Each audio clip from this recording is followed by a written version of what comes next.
Just sit with it for a moment. Let it sink in.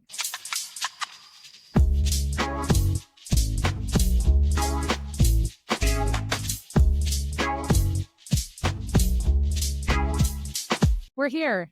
We're here. Amazing. Huzzah. I never used that, but that was a great usage of it. Well, for me, mentally, it is, the 1700s or something. 1600s, I was 17th like, century. Yeah. There you go. I was like, 1700s was Yeah. I always get those mixed up. Same. Still. Like we weren't even there, and we still get them mixed up. Mm-hmm. That's right. Yeah. Mm-hmm. I feel like I have too much of I'm put too much pressure on myself to think about living in that time. But why do you feel? Sorry, I'm wildly interested. No, why do you feel that you need to think about that? I think it's a wonderful thing. I'm curious what compels you. Well, I mean, let's be honest. I'm like 98% joking.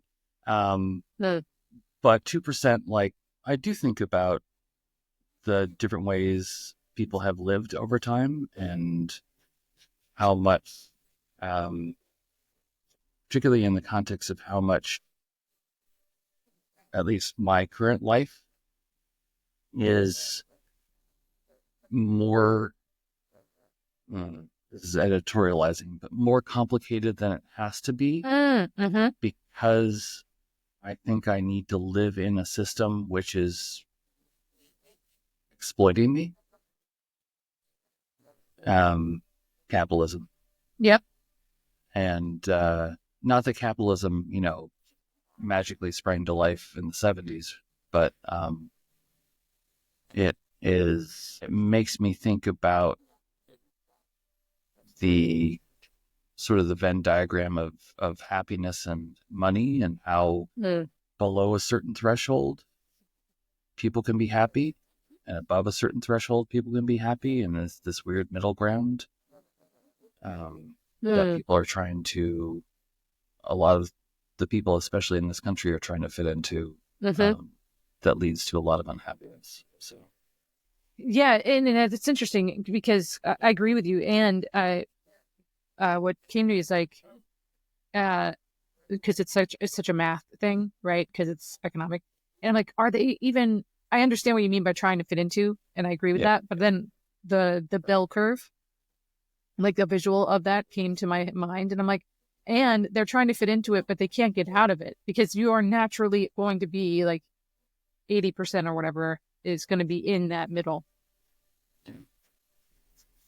Yeah. Yeah. So okay. Yeah, I mean, again, I was mostly joking, of but course, at the same time, it is something I think about. So yeah, it's just I recognize that as well, but it was more like, oh, that's an interesting topic that I don't think about a lot. So I'm curious why even that as a joking idea, it's still in your mind as you're pointing out. So yeah, wonderful. Yeah, and I often think about the first person who invented shoes. Oh, interesting. Nobody. I think about that in terms of what impact we have on the world and how quickly it's forgotten, and how the structure, at least societal structure, I'm going to talk about me. I feel puts pressure on me to make an impact on the world and to have the ego and drive to be known for it, knowing full well that nobody remembers the name of the person who made shoes the first. Something that everybody uses, most everybody uses. And so it's like, how do I reconcile the ubiquitous pressure to contribute to the system, and especially the societal, and I'm reaching a bit here, the male push to be power, ego, drive, ambition. Not that other people can't have that, but No, but I get what you're saying. The large tendency is for that to be more pressured on. My friend and I have discussions about this a lot in this type of a tangential but related, where for me, what I think about a lot is how women are conditioned and how we uphold our condition. And again, we're talking gender. I'm all for however anybody wants to and feels they are who they are. But these are large generalizations that we're making. I recognize that, as you are. But now, as a 42-year-old woman, I'll see young women, like I'll see young girls, like let's say 5, 6, 7, walking around in public in like princess outfits. And we all think that's cute. And it is. And then I see young boys walking around in like just pants and shirt or like, gym clothes. And I'm like, that's interesting. So we support a female's perspective of be a princess in this fantasy world. And then we women take that with us many times into our adulthood, looking for our prince or princess or non-conforming, whichever. But we're constantly looking outward.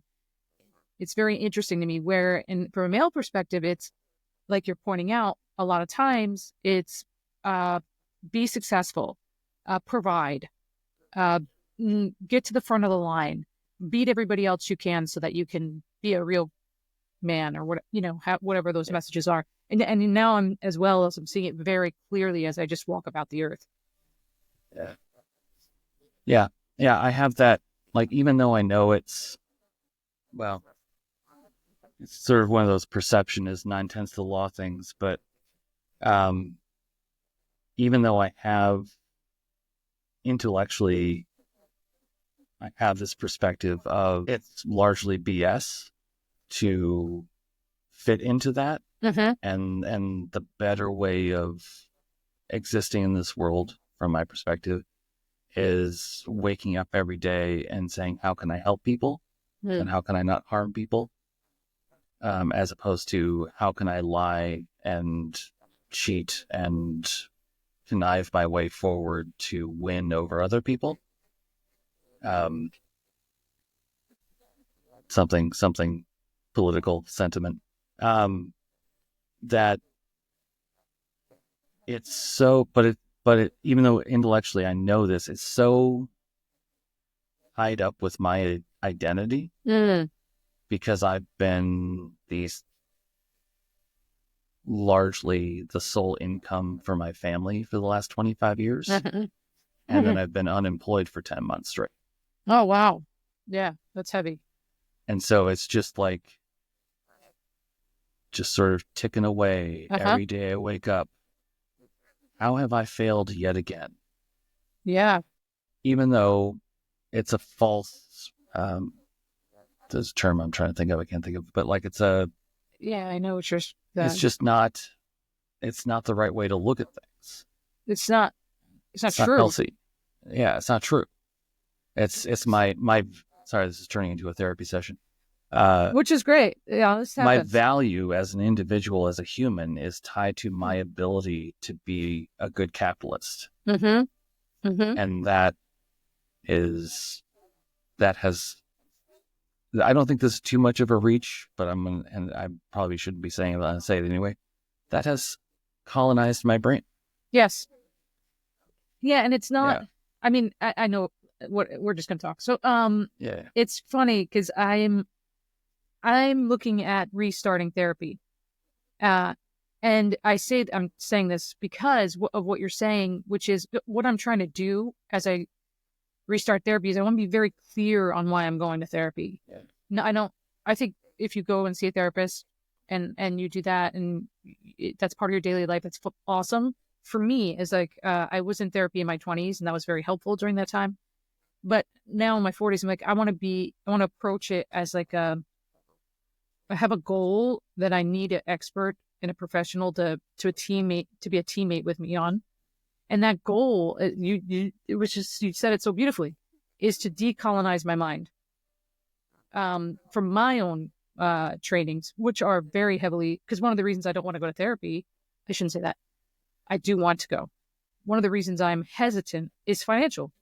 I'm an independent business person. I don't have health insurance because the cheapest plan for a single woman is $600 a month in New York State.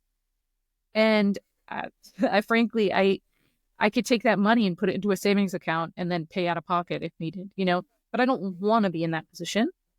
I want to be able to say, oh, let me go look to my health insurance and see who is a therapist that my insurance covers. And I only have to pay $15 to go see or whatever.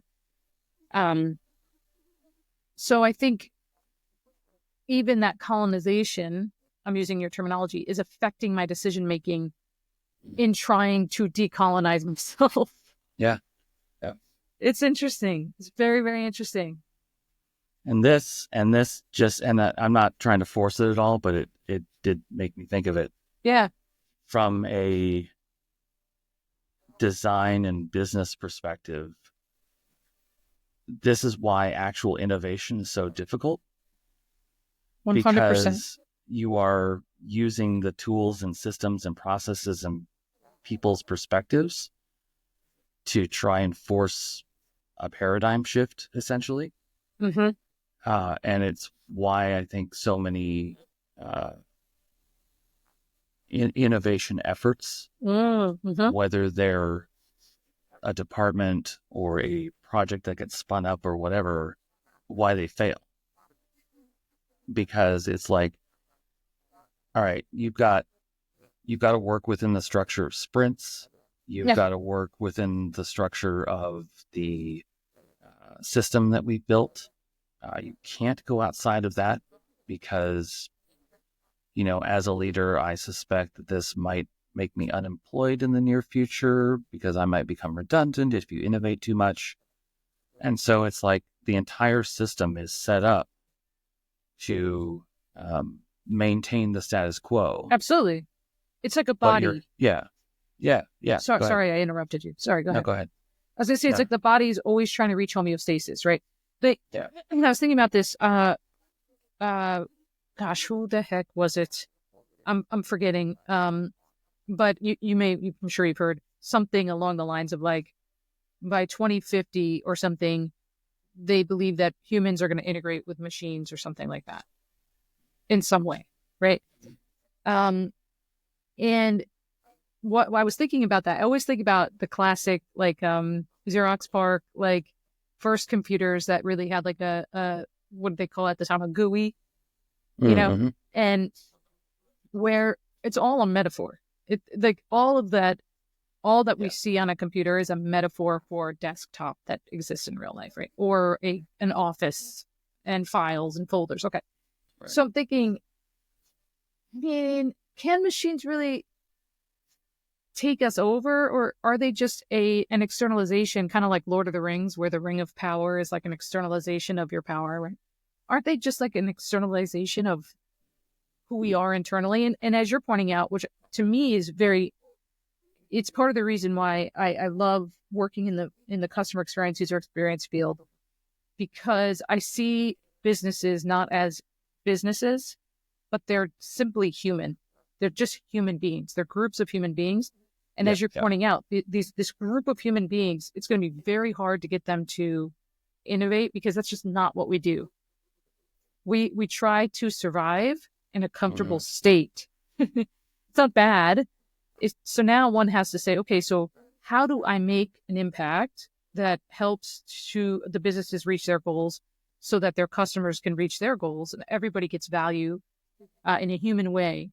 But how do I make an impact without redesigning everything?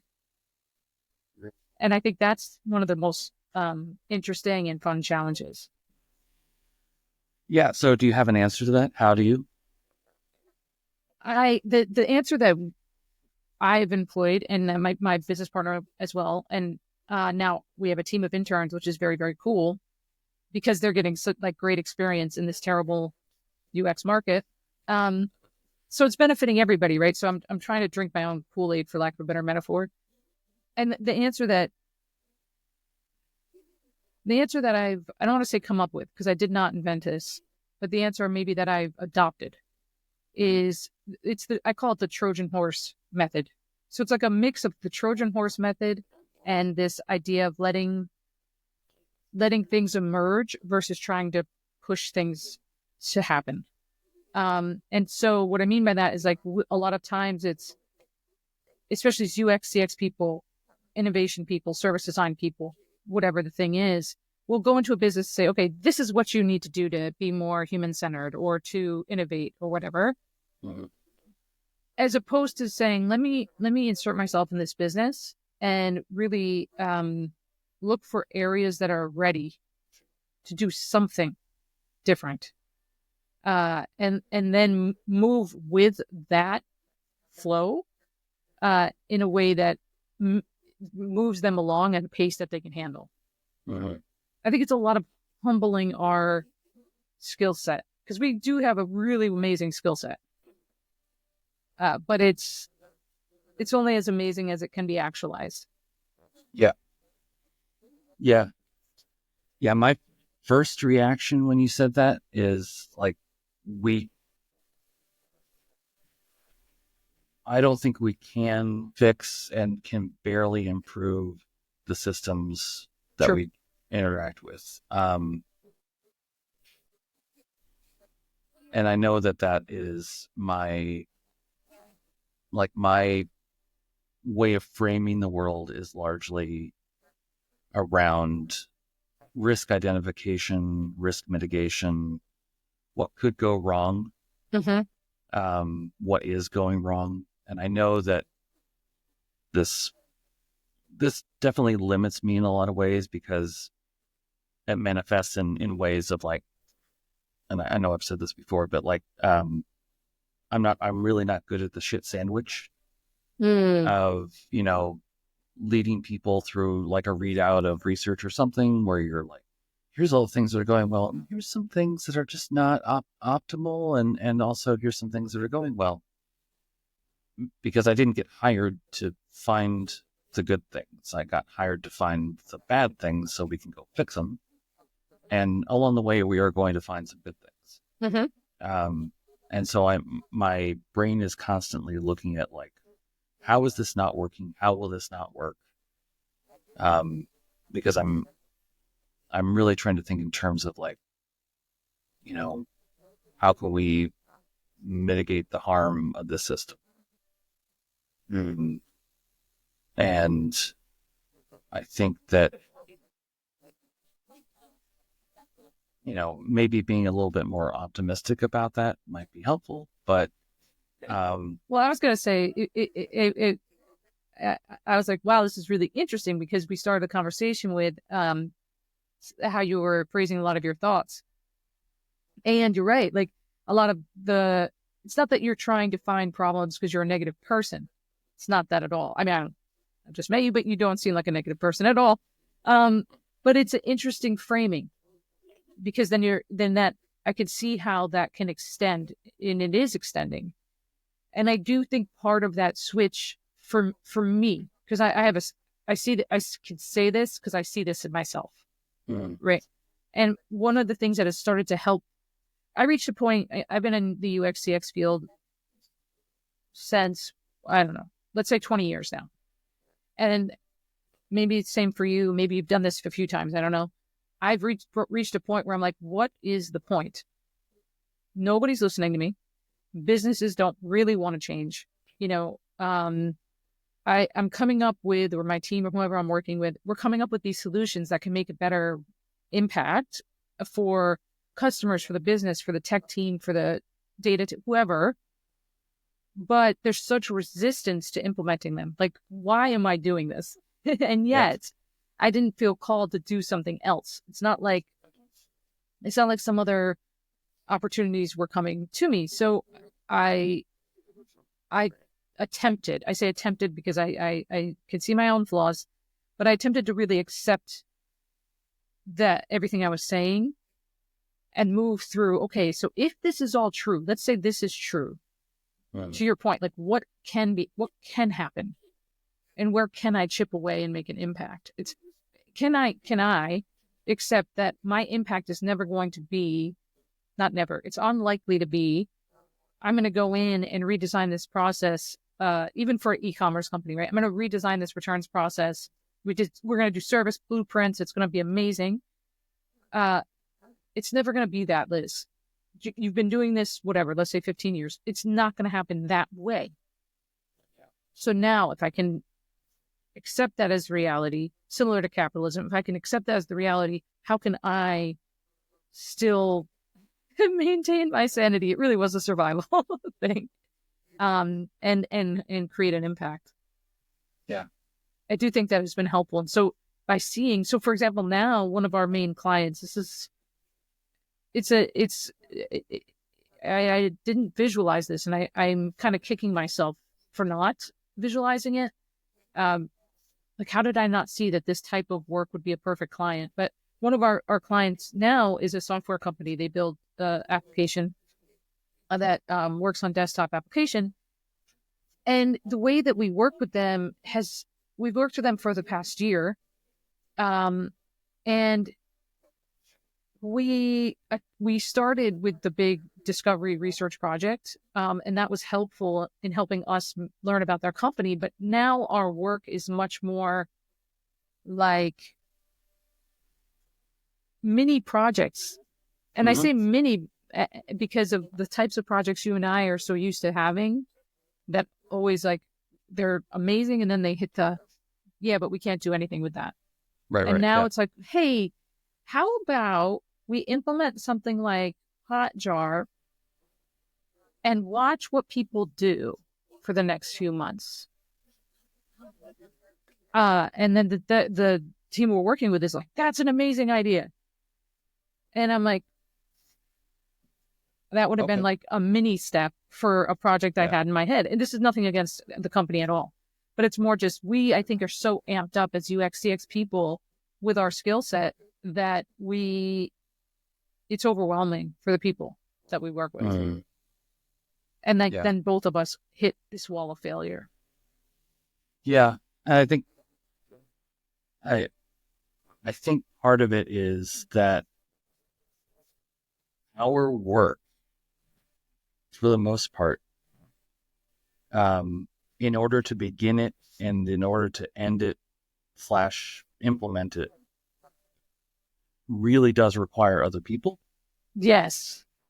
Where the business side, and I'm including product management in that, can sit there and do their stuff relatively independently and then proclaim a direction. And engineering can sit and do things relatively independently because they know how to build software. Mm-hmm. A lot of them. But for our stuff to get done, we need them to do stuff. We need them to do stuff. And all of a sudden, we're kind of making it their job to do UX on top of their regular job. So, of course, there's resistance. Mm-hmm. And again, we're doing broad brush speaking now. Of course, But, and so I'm right there with you on de-scoping efforts. Mm-hmm. I know I've had a couple of times in the past forever. But more recently, now that I've sort of learned it a bit better, to say, hey, client comes along and they're like, hey, we want to redesign our site. And I'm like, great. And they're like, yeah, we're going to run this project from this month to this month and get it done. I'm like, great. That's actually 6 projects. Not to force it into a sprint thing again, but we're going to do this first, and then we're going to pause for an hour and talk about what happened, see what we want to do, and then we'll do this, as opposed to we're just going to go straight through and do this. Because I think it hits so many things. Like, humans need instant gratification more than we like to admit. And so having a 6-month project or a 3-year project, like, people can't work toward that. But if you're saying, over the next 3 weeks, we're going to start here, we're going to end here, and then there are a couple possibilities after that, and we'll know. It's less of an ask. I think it's less weighty, and I feel like it's a little bit easier to get input, a little bit easier to get buy-in to take that kind of approach. So when you're talking about, hey, let's just implement Hotjar, and we'll sit back and let it run and gather data. Who doesn't love gathering data? But right. like, and in the meantime, no, go ahead. In the meantime, right, our team is looking at, okay, so let's put together a system for how we actually use this data. We know we're actually going to get it. So now that we have that happening, let's really get smart about, when I say get smart, not that we're not smart, but it's what we actually want, what types of things are we trying to validate? We know that at a high level, but let's get really detailed so we can put together a sort of playbook or system around how we extract the data and manipulate it. When I say manipulate it, not change it, but like look at it, analyze it. There we go. So that we can provide useful feedback for the teams that we're gathering this data for. Yeah.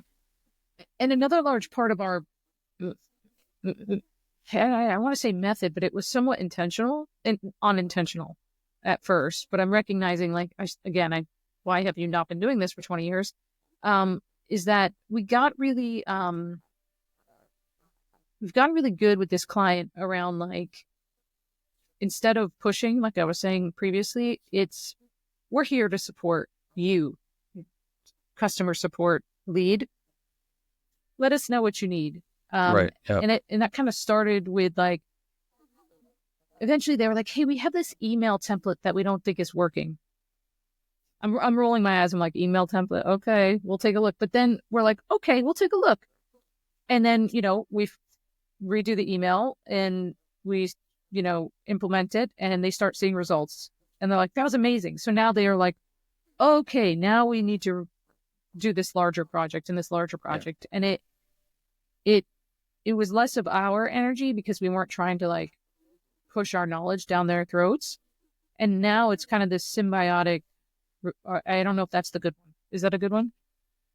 I mean, where everybody's feeding off each other in a good way? I guess it depends on what your perspective is, but yes. Yeah. Okay. I'm like, I mean the one where everybody's benefiting. Yes. Symbiotes. Yeah.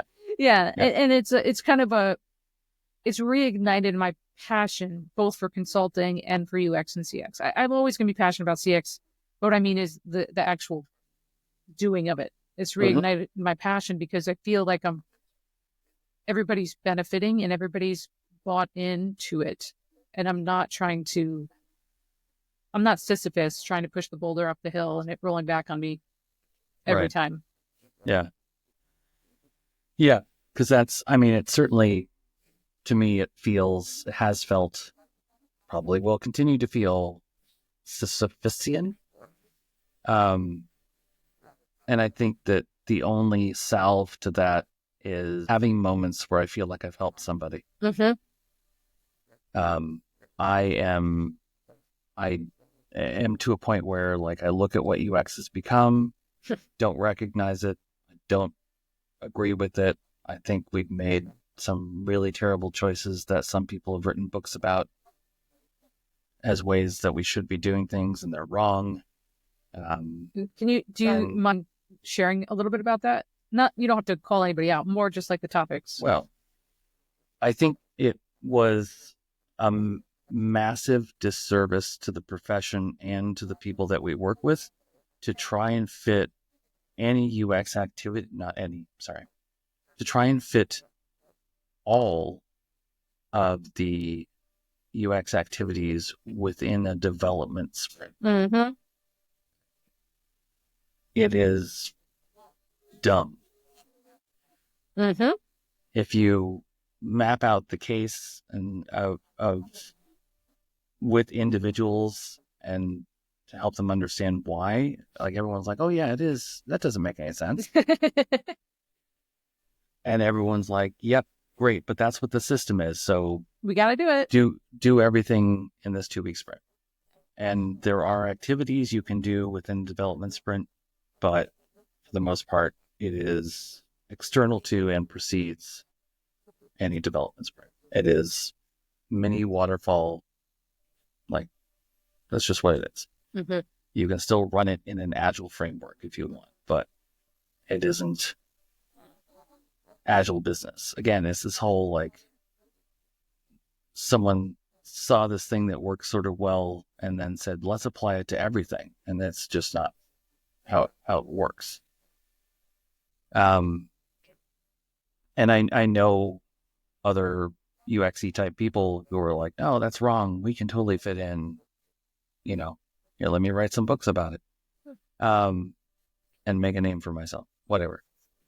I'm not bitter. I'm a little bit bitter. It's yeah. So I remember talking about that when it was first happening. Because when I say it was first happening, when the agile lean world started for me, it was around 2000, let's say 7. And I was working in house at a large financial services company, and they had hired a Scrum master to train us. So as we're doing that, it was myself, and then the project teams, like many places, are structured with a UX person. I think at that time I was called an IA, and like developers and project managers and business people. So we're all getting trained, and the project managers, the business people, and the developers are like, yeah, this makes a lot of sense. And I'm like, so... But does it? I was like, so, like, I understand the idea. Like, if I was going to build a car in the assembly line idea, and then breaking that assembly line down because it's software and not physical parts, and there are things that happen. Totally get it, totally on board. But don't you have to have the design of the car that you're building first before you put it on the assembly line? Like, and the Scrum Master's like, well, that's a good point. Maybe you can help me figure out how UX and IA and all this stuff fits in. Yeah. I can't even remember where that went, but you get, I'm echoing what you're saying, where it's like, to me, it was always, I actually think I did a presentation on this once, but it was always this idea of like, you have to have the product defined first before you sprint ahead to build it. Yeah. But the answer is, but we're trying to, build the car while we're driving it. Yeah. And it's like, and how has that been working out for you so far? It hasn't. Would you like to continue doing that? Oh, you would. Okay. Well, all right. Mm-hmm. Yeah. And back to like, how do I remove my ego as much as possible, yet still work toward having an impact or reducing harm within these systems that are structured in such a way as to devalue those perspectives, where it's more like, we just want you on the assembly line. When the widget comes in, you pull the lever, widget goes out. That's your job. And while there are some activities that we do that are more on the assembly line part of things, I do think that the impact we could have on helping the business understand who its customers are better, understand better what promises they need to make, and then what promises, how they're delivering on those promises. To me, that's where I think we can have the biggest impact. And it is the place where, because of a lot of decisions that have been made, not specifically by individuals, but just how things have run since 2007, I blame the iPhone on a lot of this stuff. Oh, interesting. I want to hear this. I hadn't thought about this. So maybe I have. Finish the thought really quick. Yeah, but yeah. The, it's like, how do I be a part of the system, help make the system more functional when it doesn't want that. And that's the thing where I'm kind of struggling right now with my career, with like my perspective on the profession, with just even job hunting, like or project hunting for consulting stuff. It's just, anyway, the iPhone thing is, when that came out, everything became about apps and the appification of things. And then it was, a lot of these, and the reason there was so much focus on that is businesses wanted to push information at people. And apps were the only thing we had for a long time that you could do push notifications with. So if we hadn't gone down that path, the web would have been so much better. No, that's a great point. Yeah. Because we would have put more effort into it. And there wouldn't have been this, this is probably too far, but I'm going to say it anyway. There wouldn't have been such a focus on building, complete apps that really are just micro features in search of being consumed by something greater. So that, it all, plus, the fact that these things are distraction devices, depression devices, really leaning into the alliteration there. But it's my favorite literary mechanism, actually, language mechanism. Yeah. Yeah, that and rhyming. You need to get humans to do anything, alliterate and make it rhyme. Yeah. But it's it's interesting to me. I what you're saying, I it's a great perspective, my opinion. And I was reading the news this morning, and I was reading about TikTok, and I had I'm not saying this to try to degrade anybody in their opinions, but it was more like, really? We're protesting an app getting shut down? I know there's much more to it. So, but this was just my thoughts of like, I'm aligning it with what you're saying about being a distraction device, and that we helped create, right? In many absolutely. ways. And so it's always top of mind for me, where I'm like, that's what we're protesting? Like, I don't know. That doesn't feel it doesn't feel right to me. It feels like there are a lot of social media apps that if you want to use social media, you have other options. It's not like taking some sort of human right away. Right. Or something like that. No, right. But it is taking away. Right. Yeah. And that's enough to trigger that. I mean, exactly. This is the whole like, hey, I've got this thing. It is demonstrably better for you, but it means you have to give up this other thing.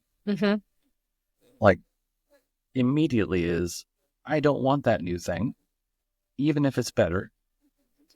I want the thing that I'm already used to. Yeah.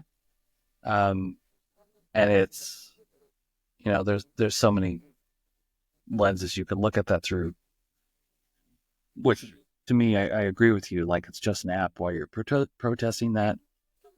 Another lens on it is like, this is an avenue for expression for a lot of people. It's an avenue for revenue for a lot of people. I still think that the expression part, I'm going to set aside, but like the revenue thing, like with YouTube or whatever, it's like, you're still the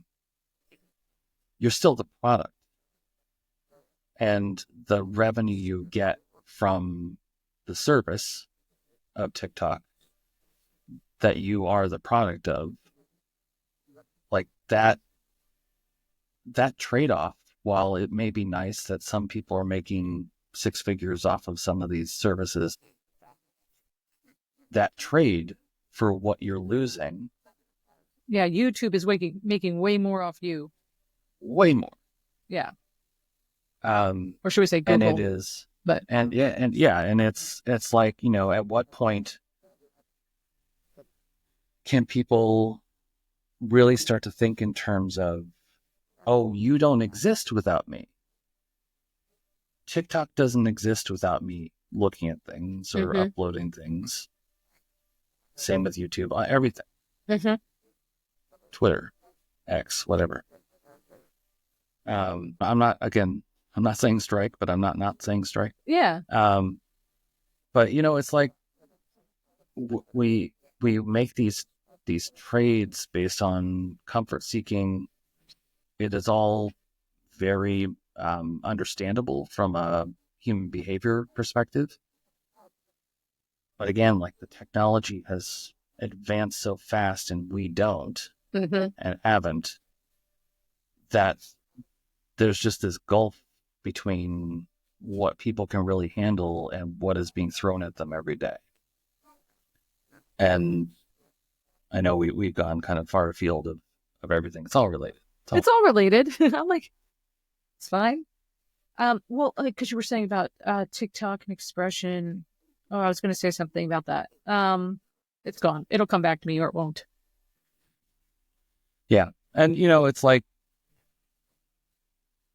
I get it, because, like, on the expression side of things, I really get it, because, and this was sort of waning before Asshat took over Twitter, but like, I had a lot of, what's that term when you feel like you have a social, personal connection with somebody, that parasocial. Oh. I had social connections with people on Twitter, because from 2006 to probably 2015 or so, like, I really stuck with if I can't hear their voice in my head, I don't follow them. So I was following people that I know, and then I had established relationship with, and, like, so for a long time that really meant something to me, and that meaning was starting to get diminished a bit over time, but, like, was really taken away when Asshat took over. And so I feel like, I don't feel it so much now, but I did a year and a half ago when I left, this grieving process, because I lost something that was keeping me connected to people I know, even though it had kind of gotten to the point where it was more ambient connection rather than direct connection so often. But so, like, I get that from the protesting the TikTok ban, because people are, I suspect it's largely parasocial, but people are still making real social connections Definitely via these services. So I understand the loss feeling and the surprise, and you can't take this away from me, it's mine. Yeah, right. So I get it for sure. Definitely. And I think that I agree with you that that's valid. And those are valid reactions and emotions. And as I think we're both saying, at the same time, I take a level up. I'm like, I can't help but feel guilt around, like, oh man, those habit forming loops that we were all looking at back in like 2011, 2012. Got them good on that one. But that being said, that's back to our earlier conversation. That's human nature. These are human things. People need to, a lot, myself included. We need to find a way to feel connected. Yeah. And we're going to do that in the, less. When I say easy, I'm not saying it in a negative way, but it's like the path that has the least restrictions and also the least dangers, perceived dangers. I was at a wedding on Sunday, and I was the only person that was in tech, sitting at a table full of school counselors, and it was interesting to talk to them about how they're using AI or having to combat using AI But one of them was talking about how, God, I'm going to mess up the details, but long story short, they're not doing this for specific like named students, but basically they're putting some student information into like, let's say a chat GPT or some sort of like LLM, um and then using the results in a good way. But I'm the technologist at the table rolling my eyes like, I don't think you understand that we are feeding these machines our data. And that's not your fault necessarily, because nobody's telling you that. No one's saying, hey, what you're really doing is giving us a bunch of data to give to everybody else in our answers. And that doesn't necessarily need to be a bad thing or a good thing. It's more just like we're talking about with apps, and especially social media apps with feeds. Like the feed was just a habit forming loop. Like you want to see what other people are doing. Yeah. But you create real human connection through that mechanism. But that human connection and your behavior before that connection happens is based off of a manipulative loop, right? Had you known that, would you made a different decision? Maybe not, but at least you would have known that. Right. And so we're seeing that same behavior. It was just like with advertising in the 1950s and 60s. You know, it's like when the ad companies were putting up the billboards, and all of it's manipulation. We're still, though, not announcing it as such, because I get why businesses don't do that, because then it looks bad for their business. It looks bad. Yeah. Hey, we're trying to trick you out of your money. Yeah, Give exactly. us more. Yeah, yeah, exactly. As opposed to, and I think that's another. And I have a lot. I should say I've taken a lot of risk in my career by staying independent since 2009, let's say. It has not always been easy. I don't have health insurance still, like things like that, right? However, I recognize now that it's been a risk. Obviously, it's a risk I've been willing to take, because I can say my business partner and I just had this conversation recently we had an in-person retreat in California, and I can say, I don't want to work with this type of business. Like I have that ability. We all have that ability, but the way that I have set up my career, that is much more, it's much closer, accessible to me to make that choice.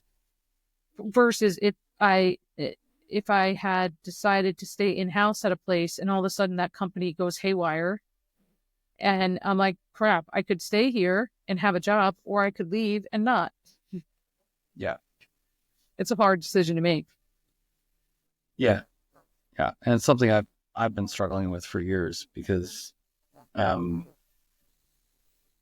went independent, not of my own choice in 2009. And then I spent the next little while dipping in and out of being independent and not. And in like 2017, I was working for a company, and, how I put it is, I think I did great work there and I helped them, and it was pointless. And it was not something I wanted to be putting my energy to. And so I decided, no, I'm just going to be independent, and I'm only going to work with companies who work to increase dignity, reduce suffering. And as long as I don't have to do more than one backflip to rationalize that, it's fine. But I feel like the pool of potential clients has just been shrinking since 2016 for that kind of world. And so, like, where I'm at right now,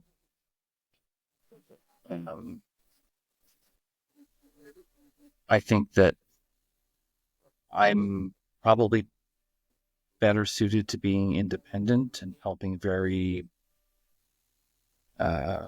targeted efforts, even if they're strategic efforts, but like very specific. Hey, we need to find out this, or going internal-ish as a fractional person to help, fix a system that's not running optimally.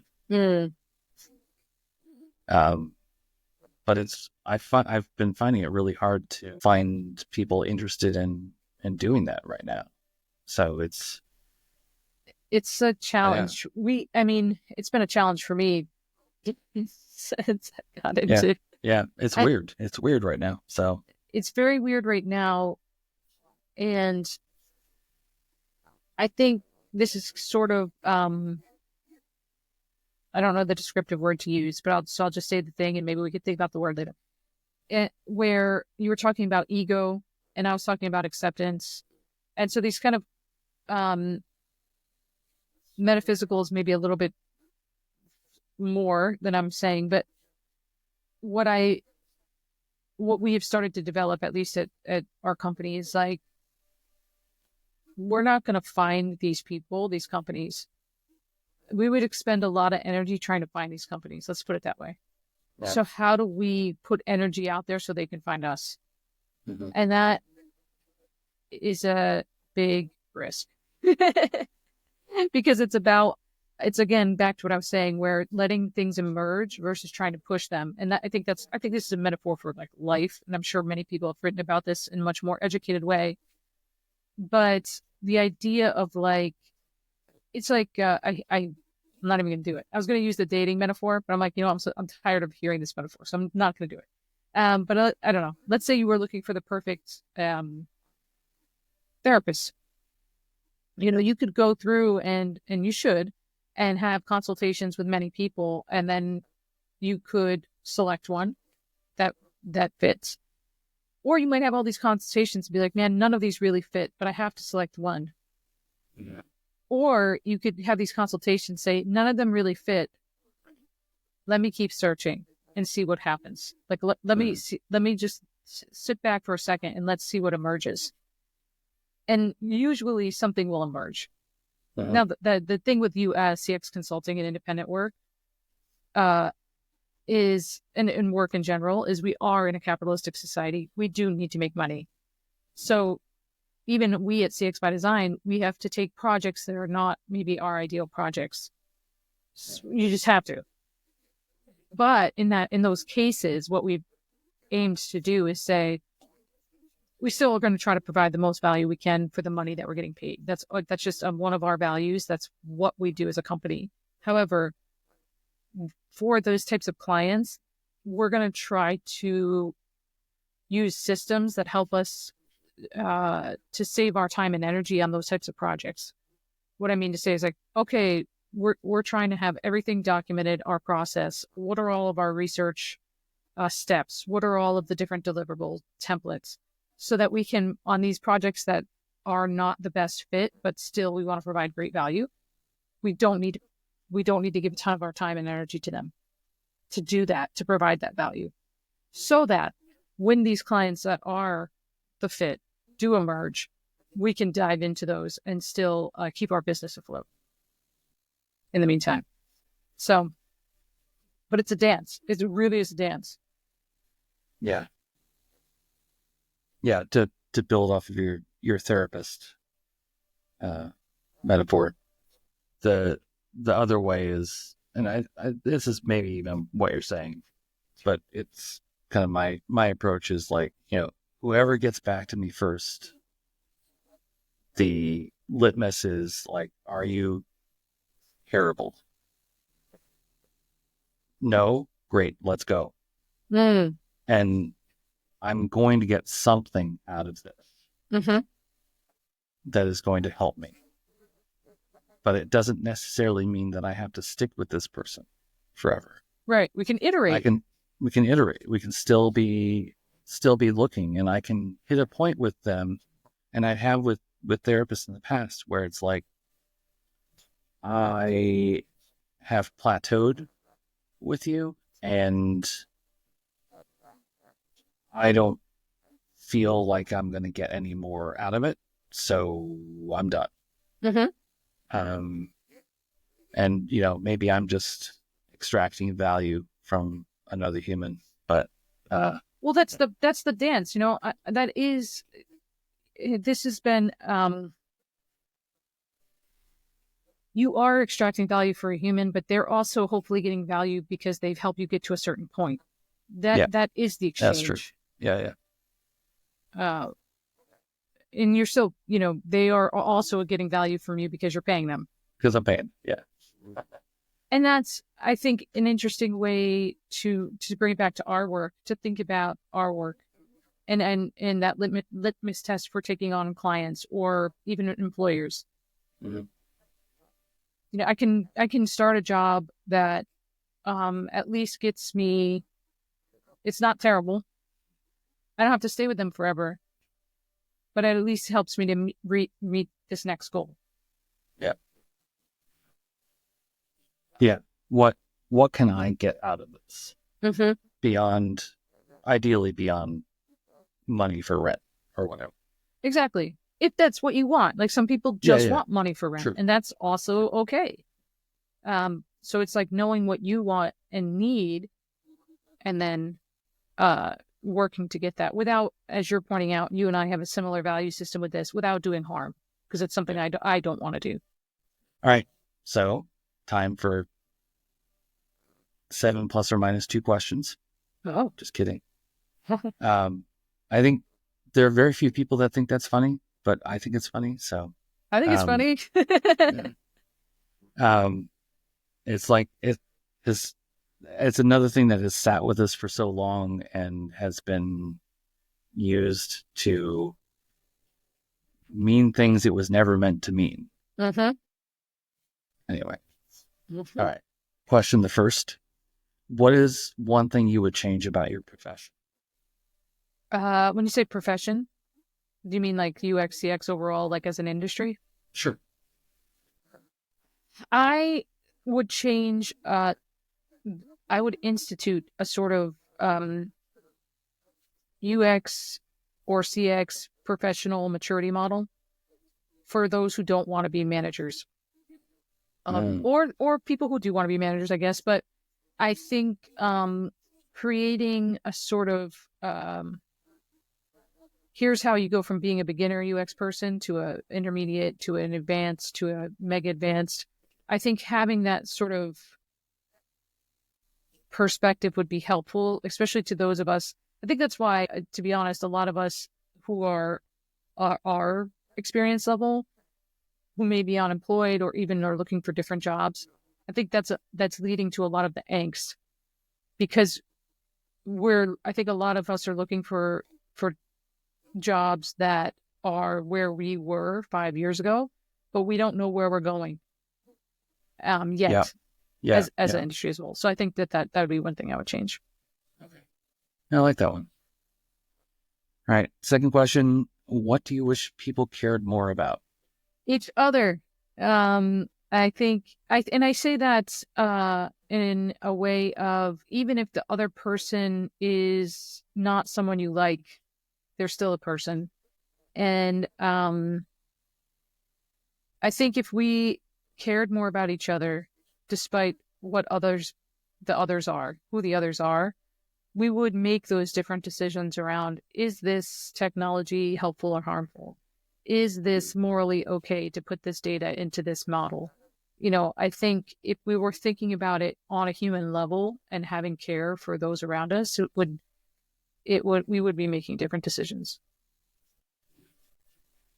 Yeah, my off the cuff premise about the world would be better if everybody had empathy for other people, understanding that it is okay and necessary and right to have empathy, but that doesn't mean that you can't then also hold them accountable for their actions. Because I think understanding the context within which someone has arrived at the point of taking an action that is counter to societal norms or whatever. Mm-hmm. It's like, but we're not allowed, or not not allowed to have empathy for people who are bad. Right. We're not supposed to do that. And I think that that's just backwards, and it just leads to a system, again, that maintains the status quo. So empathy is innovation is what I'm pitching.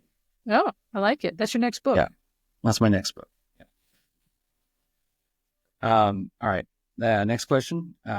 What's the best meal you've ever had? Gosh, I remember it well. We were in Baltimore. I think it was an IA summit. I think it was like 2015-ish. And it was at some like gastropub. And it was just this like simple meal of braised rabbit. And it was just delightful. And everything was fresh, and it was cooked very nicely. And I was with lovely people, and it was an awesome experience. Next question. What do you wish you'd done differently? Believed in myself more and had more confidence in myself, versus looking to others to provide that validation, especially in my career. You're good at this.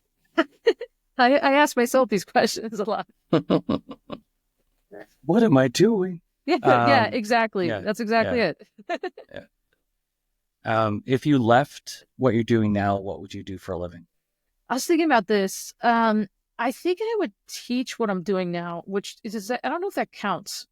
There's no wrong answer to any of these questions. So. Yeah, thank you for that validation, which I previously said I didn't want nor need. No, I'm just kidding. I appreciate it. No, it's because I was thinking about like what my skills are. Right? We have a lot of skill. We're skillful people, and I also teach in addition to running our business. And I think I'm pretty good at that. And I do a lot of speaking, and I like this type of interaction. So I do think I would teach. I think I would teach. I never thought I'd say that,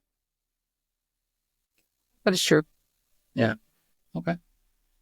All right. Last question. Imagine it's a year from now. What do you hope to not be carrying anymore?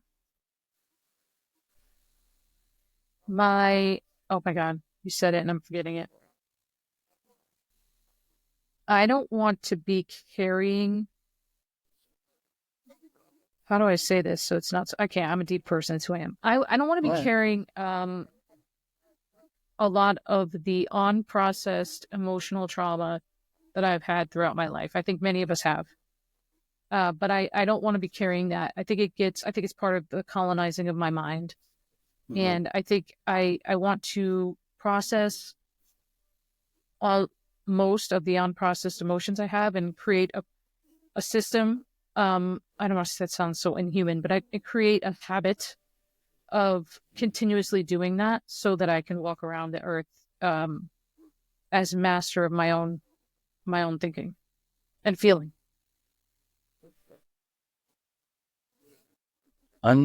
Unprocessed emotional trauma. Yeah. And that can be big or small. Like, yeah. But I think I know that not having truly felt a lot of the, like when I say like really gone through the feelings of a lot of the things that have happened to me in my life, and I think this for most people, is what Carl Jung had a quote, which is something along the lines of like, until you make the unconscious conscious, it will rule your life and you will call it fate. And I look at that quote every day and like, how do I better make the unconscious conscious so I can process it and it's not ruling my life?